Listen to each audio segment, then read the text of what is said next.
Hey friends and welcome back in our channel. Last video में हमने हमारा third chapter के सेकंड पैराग्राफ किया था। अब हम उसके आगे का थर्ड पैराग्राफ करेंगे। थर्ड चैप्टर हमारा क्या है? द गंगा। इसके राइटर हैं पीटीजे नेहरू यानी पंडित जवाहरलाल नेहरू। पैराग्राफ थर्ड, चलिए देखते हैं इस पैराग्राफ में क्या है। फ्रेंड्स, इस पैराग्राफ में पूरी तरीके से गंगा जी के बारे में ही बात हुई कि वह किस टाइम किस समय किस तरीके से लगती है, यानी किस टाइम वो किस तरीके से प्रदर्शित होती है, किस तरीके से उनका रूप देखने को मिलता है। चलिए पढ़ते हैं। Smiling and dancing in the morning sunlight and dark and gloomy and full of mystery on the evening. Means क्या है यहाँ पर? As the evening shadow fell. Means यहाँ पर हो गया जिस तरीके से जो हमारी गंगा जी हैं वो सुबह की धूप में, मॉर्निंग सनलाइट मतलब सुबह की धूप में ऐसी प्रतीत होती है जैसे उनकी जो चंचल तरंगे हैं, मतलब उनका जो जल है, शीतल जल, वो नाच रहा है और स्माइल कर रहा है। और उसी तरीके से दूसरी तरफ हम ये देखते हैं कि शाम के समय में गंगा जी ऐसी प्रतीत होती हैं जैसे वो पूर्ण तरीके से ग्लूमी। मीन्स इसका मीनिंग यहाँ पे ग्लूमी मीन्स आया है, ग्लूमी वर्ड आया है। इसका इंग्लिश मीन है a way that makes you feel bad, यानी सैड, उदास। मतलब वो ग्लूमी मीन्स हो गया। इस तरीके से दूसरी तरफ पर गंगा जी का जो शीतल जल है वो शाम के समय ऐसा लगता है जैसे वह बहुत ज़्यादा उदास हो गई हैं, बहुत ज़्यादा बिल्कुल रहस्य से भर गई हैं। और उनके जब उसके ऊपर छाया पड़ती है शाम की, तो वो इस तरीके से प्रतीत होती है जैसे वह किसी बारे में बहुत ज़्यादा गहन सोच रही हैं। आगे देखते हैं। Slow and graceful stream in winter and a vast roaring thing during the monsoon. मतलब शीत विंटर मीन्स हमारे ठंड के समय, मतलब ठंड के टाइम पर जो गंगा जी का जल है वो इतना शीतल हो जाता है, क्योंकि ठंड होती है इसलिए बहुत ज़्यादा शीतल लगता है। बट नॉर्मल वे में इनका मीनिंग यहीं पर ये आता है कि जब शीत के समय यानी शीतकाल के समय गंगा जी के पास इतनी ठंडी और सुगंधित और बहुत ज़्यादा ग्रेसफुल, बहुत अच्छे से हवा चलने लगती है। मतलब नॉर्मल सी धीमी धीमी हवा जिसे कहते हैं वो चलने लगती है। फ्रेंड, यहाँ पर वर्ड आया रोरिंग।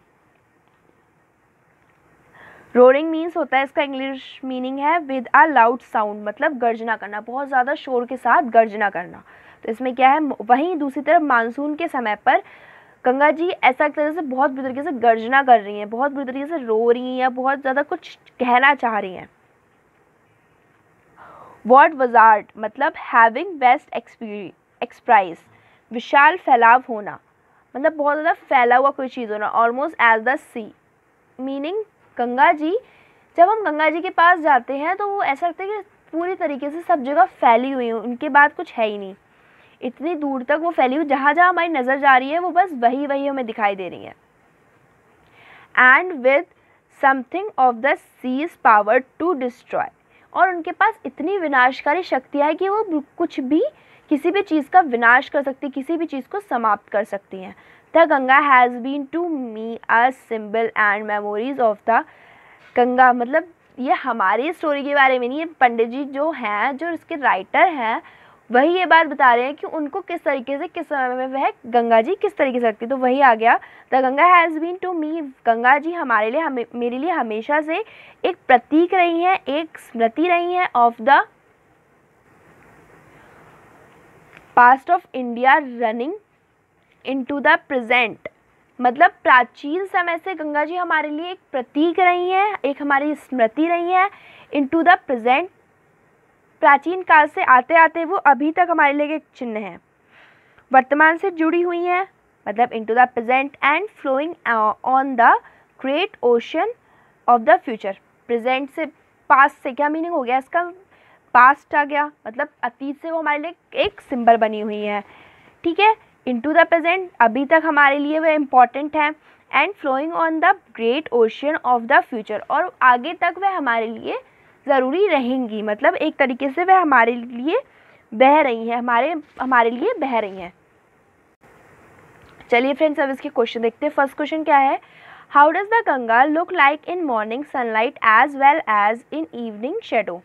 मीन्स गंगा किस तरीके से प्रतीत होती है सुबह की रोशनी में, यानी सुबह की सनलाइट, धूप की रोशनी में, और इवनिंग शेडो जब उनके ऊपर शाम की परछाई पड़ती है तब वह किस तरीके से प्रतीत होती हैं, हमें दोनों के बारे में बताना है। The Ganga look smiling and dancing in the morning sunlight, जब गंगा जी के जल के ऊपर सुबह की पहली किरण या धूप की किरणें पड़ती हैं तब ऐसा लगता है जैसे वे नाच रही हैं और स्माइल कर रही हैं, मतलब मुस्कुरा रही हैं। वाइल, जबकि, वाइल्स मीन्स होता है जबकि, in the evening she looks dark and full of mystery, और शाम के समय में, वाइल जबकि वह शाम के समय में ऐसा लगता है जैसे पूरी तरीके से दुख में, या फिर ग्लूमी भी लिख सकते हैं, look likes gloomy and full of mystery, यानी पूरी तरीके से दुखमय हो गई हैं और एक तरीके से हमारे लिए रहस्य उन्होंने प्रकट कर दिया है। नेक्स्ट क्वेश्चन देखते हैं, which word in the passage means. Friends, ये वाले मैं क्वेश्चन इसलिए ज़्यादातर लेती हूँ जिससे आपको ये याद रहे कि इस तरह के क्वेश्चन भी आपको आपके पेपर में देखने को मिल जाते हैं। सॉरी, गलती से मैंने उसका मीनिंग यहाँ लिख दिया था। सी, फर्स्ट वर्ड है सी, सी मीन्स क्या होता है समुद्र, और जिस सिमिलर वर्ड हमारा उस पैसेज में आया है ओशन। रून, रून मतलब पूर्ण तरीके से किसी चीज़ की बर्बादी हो जाना, और यहाँ पर हमारा सेम मीनिंग आया है पैसेज में डिस्ट्रॉय, लास्ट में आया था डिस्ट्रॉय, आपको याद हो तो। ये ओशन कटा हुआ है, ध्यान रखिएगा। नेक्स्ट क्वेश्चन देखते हैं, how does the Ganga relate past, present and future. Ganga ji किस तरीके से पास्ट यानी अतीत, प्रेजेंट यानी वर्तमान और फ्यूचर को जोड़े हुए हैं, यानी हमारे भविष्य को जोड़े हुए हैं। Ganga is a symbol of memories of the past, प्राचीन से ही वो हमारे लिए एक स्मृति है।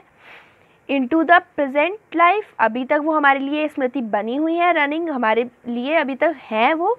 And flowing on the future, और अभी तक आगे तक के लिए वह हमारे बह रही हैं, मतलब पहले हमारे लिए एक प्रतीक थी, अभी हमारे लिए प्रेजेंट में वो एक तरीके से हमारा जल का रूप है, यानी हमारे लिए पूजनीय है, और फ्यूचर तक के लिए वह आगे बहती जा रही है। नेक्स्ट क्वेश्चन देखते हैं friends, how does the Ganga look like during monsoon with what it has been compared than. Monsoon के समय गंगा किस तरीके से प्रतीत होती हैं और उसे किस चीज़ से कंपेयर किया गया है, मतलब उसकी तुलना की गई। कंपेयर मीन्स तुलना। During the monsoon the Ganga looks vast like the sea. Monsoon के समय गंगा ऐसा लगता है जैसे संपूर्ण जगह जहाँ जहाँ हमारी नज़र जा रही है वो पूर्ण तरीके से विशाल रूप से वही की वही फैली हुई है, जैसे एक ओशन होता है, जैसे एक समुद्र होता है, वैसे वही दिखाई देती हैं। She appears as if she has gained the power of destruction from sea। मतलब क्या हुआ, जब मानसून होता है, जब बारिश का समय आता है, तो गंगा इस तरीके से प्रतीत होती है जैसे उनके पास पूर्ण रूप से सब कुछ बर्बाद करने की एक शक्ति आ गई है, वह सशक्त हो गई हैं। और दूसरी जगह ऐसा लगता है जहाँ जहाँ हमारी नज़र जा रही है वहाँ केवल हमें गंगा जी ही प्रतीत होती हैं, उनके पास मानसून के समय इतनी शक्ति आ जाती है। सो फ्रेंड्स, आज की वीडियो बस यही है। अगर आपको आज की वीडियो में किसी भी तरह की कोई भी परेशानी हो तो आप हमसे कमेंट करके पूछ सकते हैं, या फिर हमारे फेसबुक और इंस्टाग्राम अकाउंट पर आकर भी हमसे पूछ सकते हैं। फेसबुक और इंस्टाग्राम अकाउंट का लिंक आपको नीचे वीडियो के डिस्क्रिप्शन में मिल जाएगा। Thank you for watching. Stay home, stay safe and stay happy.